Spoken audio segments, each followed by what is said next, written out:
15 years ago, Bob Brown was a young Australian doctor, a general practitioner who would come to the island of Tasmania for 6 weeks to serve as a substitute doctor. It was enough time for him to fall in love with Tasmania, the rivers, gorges, and virgin rainforests, and then to give up his medical practice and begin a long environmental campaign that would take him to jail, to political leadership, to Parliament, and most importantly, to victory in an environmental cause that swept through all of Australia and unseated the country's prime minister. 15 years ago, Tasmania was an out-of-the-way island state, more or less forgotten by the rest of Australia. It is an arid continent with few large rivers, and only one of them now flows free, the Franklin.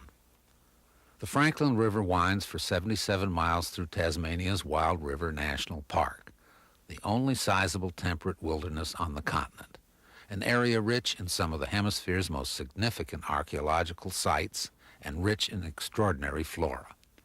One of them, the Huon pine, rivals North America's bristlecone pine as the oldest living thing on Earth. This Wild River National Park was included in UNESCO's World Heritage List in 1982, and at that time was supposedly protected by the Australian national government. Nonetheless, the Tasmanian state government, claiming it was constitutionally independent of the national government, announced its plan to dam the Franklin River, flood large areas of the rainforest, and open up the area to mining, foresting, and hydroelectric development.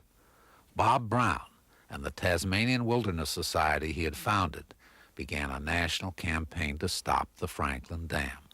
Peaceful blockades were organized. Conservationists sat in front of bulldozers and stretched chains of rafts across the river to stop barges of construction equipment. The conservationists were arrested. Another group took their place. They were arrested.